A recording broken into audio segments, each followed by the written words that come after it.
Je parlais aussi en commençant le 7-9 ce matin d'un chercheur dont on avait précédemment dit d'ailleurs qu'il était nobélisable pour ses travaux en biologie. Il s'appelait Jacques Benveniste. À la fin des années 80, il avait présenté une hypothèse de recherche dont vous vous souvenez sûrement. Il parlait de la mémoire de l'eau. Et le grand homme avait vu se dresser contre lui la communauté scientifique. Mais pas toute. Bonjour Luc Montagnier. Bonjour. Merci d'être dans le studio du 7-9 du week-end. Faut-il vous présenter? Vous êtes prix Nobel de physiologie et de médecine. Vous êtes le co-découvreur du virus du sida.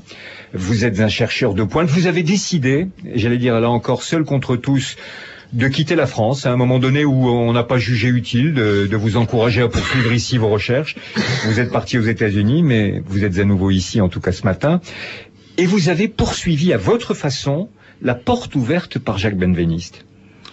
Bien exactement, je suis basé sur des faits, sur des expériences qui concordaient avec les idées de Jacques Benveniste. Donc pour moi, Jacques Benveniste est un grand chercheur, comme vous avez dit, et c'est vraiment scandaleux la façon dont il a été traité. Il est mort, comme vous le savez, en 2004, assez, on peut dire, épuisé par toutes ces luttes, et je crois qu'un jour et prochain, il sera complètement réhabilité. Et je pense que c'est une affaire aussi importante que l'affaire Galilée.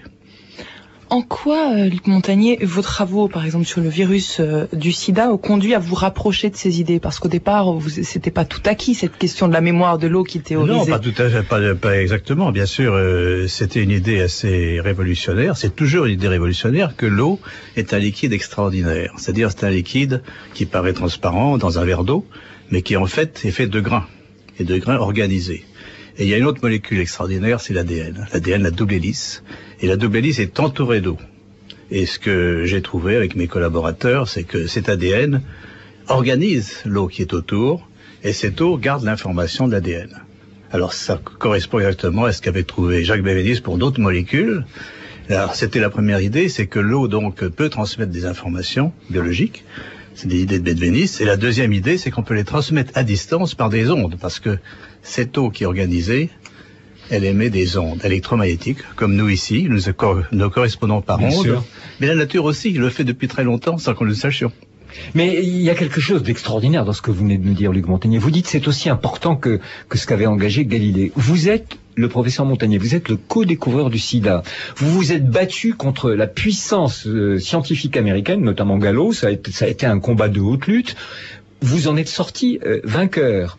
Et c'est vous qui êtes en train de nous dire, Benveniste est un grand homme, on s'est payé sa tête et il finira par avoir raison. C'est pas rien. Est-ce que vous êtes seul? Est-ce que vous vous sentez seul à dire ça aujourd'hui? Non, bien sûr, nous ne sommes pas seuls. Je suis notamment soutenu par des physiciens qui justement travaillent sur la structure de l'eau depuis un certain temps. Et dans 2 semaines, on va célébrer la mémoire de quelqu'un qui est mort aussi, d'un physicien que connaissait bien Benveniste, qui s'appelait Giulio Preparata, qui est un Italien de Milan. Donc c'est pas, non, je suis pas tout seul, mais je suis quand même assez isolé en biologie parce que là, il faut une révolution mentale, n'est-ce pas? Les biologistes en sont restés encore à Descartes. Descartes, l'animal-machine, les rouages, les engrenages. Or, après Descartes, il y a eu Newton, la gravité, une force qui se transmet à distance. Il y a eu Maxwell, découverte des ondes électromagnétiques. Donc tout ceci, les biologistes l'ignorent totalement. Les biologistes actuels, les biologistes moléculaires, imaginent les contacts entre les molécules par des contacts physiques, n'est-ce pas? Alors que c'est très bien, les molécules, ce que disait Benveniste, peuvent correspondre également à distance. Donc c'est une révolution mentale et ça prend du temps. Et c'est dommage parce que il y a aussi des applications médicales. Le sida, par exemple, nous détectons des ondes dans le sang, notamment des patients traités par la trithérapie. Donc des patients en principe qui vont mieux, mais qui ne sont pas guéris, car le virus est toujours là, et il émet donc des ondes et de l'ADN qui émet ces ondes. Et pourquoi n'a-t-il pas été entendu? Est-ce qu'il avait prouvé ses théories? Ou est-ce que c'est juste une question de mentalité qui sont longues à changer? Alors effectivement, c'est de la science difficile. On peut dire de la science molle au départ parce que toutes les expériences ne marchent pas. Ouais. Nous, on a la chance d'avoir un système où tout marche. Mais ce n'était pas le cas des expériences de Benveniste. Et notamment quand on prend un tube témoin un tube en plastique est à côté d'un tube qui émet des ondes, eh bien le tube témoin va aussi acquérir ces ondes. Donc les contrôles doivent devenir positifs. Donc c'est ce qu'on a reproché longtemps à Benveniste, mais on a été beaucoup plus loin, on l'a traité de tricheur, n'est-ce pas? C'était incroyable. Alors il y a une revue qui a eu un rôle là-dedans, c'est la revue Nature. Bien sûr. Mais les Français emboîtaient le pas et en plus il était vraiment persécuté, il a perdu son laboratoire. Et donc je trouve ça absolument scandaleux et il faudra qu'il soit vraiment réhabilité car Jacques Benveniste avait raison. Vous savez ce que nous disait hier Claude Parent? Claude Parent, il y a 50 ans, à l'époque où l'informatique, les ordinateurs n'existaient pas, a dessiné des choses qui ne peuvent être aujourd'hui dessinées que grâce à la technologie des ordinateurs. Donc il avait 50 ans d'avance. Il a inventé une fonction oblique qui était en avance sur son époque. Benveniste, d'un certain point de vue, peut-être a pensé trop tôt. Il était trop en avance, effectivement, et ça arrive assez souvent en science, bien sûr. Des changements de ce qu'on appelle des paradigmes sont très difficile à avaler pour les scientifiques. Hein. Mais Alain Touraine, le sociologue que vous êtes, considère-t-il qu'en effet, le plus difficile, toujours, c'est de faire changer les constantes? Et pourtant, elles tournent, comme dirait l'autre. Oui, ce sont des problèmes que M. Montagnier connaît à un tout autre niveau que moi.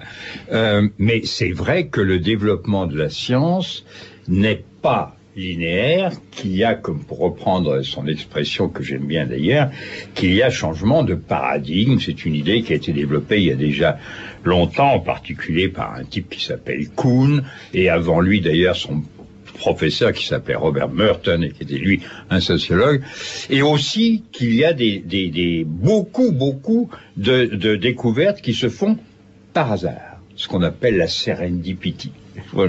Donc ça veut dire que l'esprit scientifique ne consiste pas seulement à empiler des connaissances, c'est pas plus qu'on fait une maison en empilant des briques ou des pierres, il faut qu'il y ait une compréhension de l'ensemble. Autrement dit, la compréhension de l'ensemble est indispensable pour comprendre chacune des parties. Et évidemment, c'est pas à la portée de tout le monde d'être capable d'avoir une vision globale des problèmes de biologie ou de physique, etc.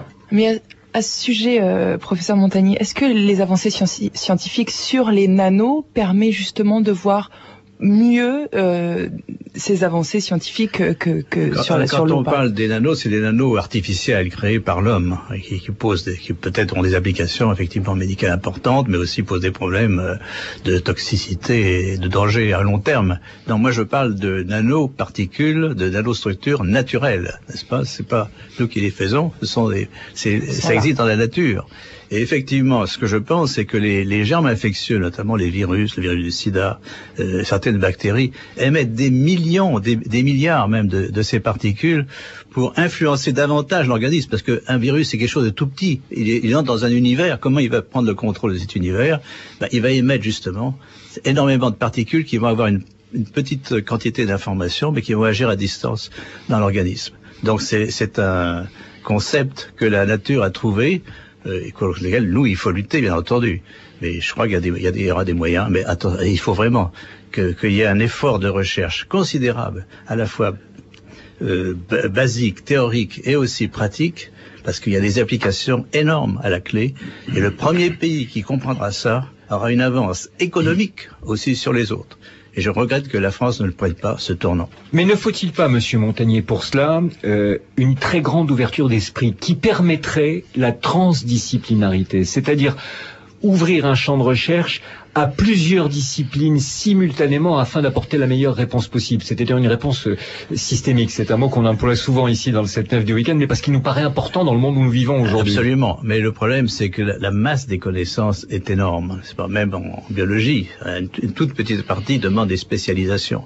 Donc il faut effectivement des fois transgresser, passer d'un domaine à l'autre, et c'est pas très bien vu par les collègues à ce moment-là. Mais parce qu'il y a beaucoup de propriétaires, souvent aussi. Il y a beaucoup de propriétaires, et puis on pense que quelqu'un qui va dans différents domaines, il est un peu comme un papillon, il comprend rien. C'est faux. Enfin, il faut quand même de temps en temps, effectivement, notamment pour ce problème-là, réunir les physiciens et les biologistes. Et ça n'est pas facile, mais quand même certains physiciens ont tout à fait compris, certains biologistes aussi. Je voudrais, pardon de le dire, mais c'est presque une sorte de devoir moral que j'ai là. À l'époque où Benveniste poursuivait ses recherches et ses travaux, il écoutait beaucoup France Inter. Et il écoutait notamment le 7-9 dont j'avais la responsabilité. Et très souvent, j'ai eu sur le répondeur téléphonique du bureau du 7-9 des messages de Monsieur Benveniste. Et c'est là que j'ai entendu l'incroyable, la terrible solitude d'un homme qui, dans son milieu, était à ce point remis en cause. Je m'en suis toujours voulu, d'ailleurs, de n'avoir pas invité Benveniste. Et donc, Monsieur Montagnier, merci d'être ici aujourd'hui et de dire ce que vous dites de Jacques Benveniste. Je regrette aussi que Benveniste était vraiment très maltraité par ses collègues en France. Mais et ça n'a pas changé? C'est en train de changer ou pas? Pas tellement. Il y a encore des gens qui pensent que c'était un tricheur.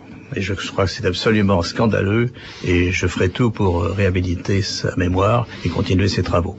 On l'a pas cru. Pardonnez-moi d'intervenir, mais moi je fais partie des imbéciles qui ont douté.